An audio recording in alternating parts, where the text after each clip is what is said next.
Hello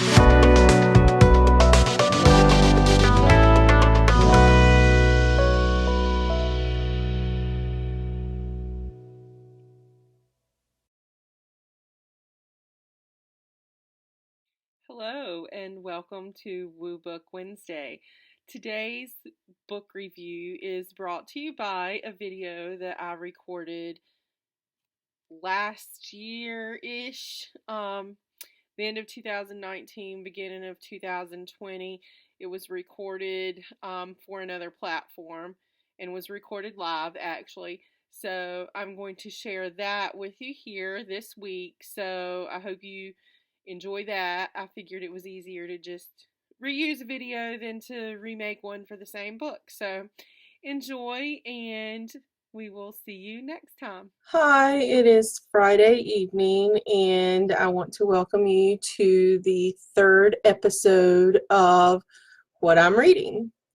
So, the past 2 weeks I've been talking about nonfiction books that I've been reading, and I do read a lot of nonfiction, but I read a lot of fiction as well, and that's what I'm going to be talking about tonight is a fiction book that I'm currently reading, and this is the book. Well, no matter which way I turn it, you're getting a reflection off of the cover, but it's called Eternal Life, and it is by Dara, Horne. It is Jewish fiction, and it's kind of fantasy-ish, although it's not what you would typically consider fantasy with like knights, round tables, and all that kind of stuff. It's fantasy because, well, you'll find out in a few minutes. But it's about a woman who has exactly what the title is, eternal life. It's about a woman named Rachel who cannot die, and that's kind of why it's considered fantasy, because, yeah, she can't die. It's been 2,000 years since she made a spiritual bargain with God, the high priest, and all that, to have eternal life. I won't tell you why she made the decision to have eternal life, but she did, and it tells you if you read the story, which, you know, I can't say whether I would have done that in her place because I've never been in that situation, and at this point in my life I never will be.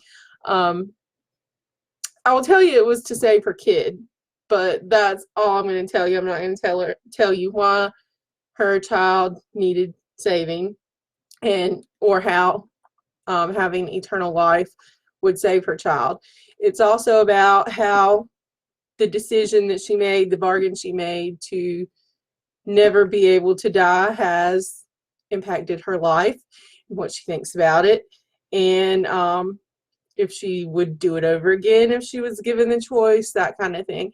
It also talks about the one other person in the world who also has eternal life and why that person is like her and made that bargain as well. Why that person did, and how that person is tied to her, and how they've met throughout the 2,000 years since she made that spiritual bargain. So it's kind of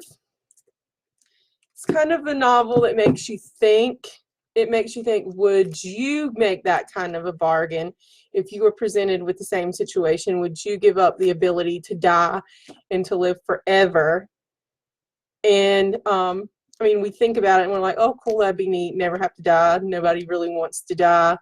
But it makes you think about what that actually means if you can't ever die, and what happens if you try to die, and how you interact with other people who can and do die.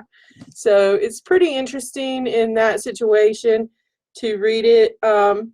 It's one I recommend. I haven't finished it. You can see I'm about halfway through. But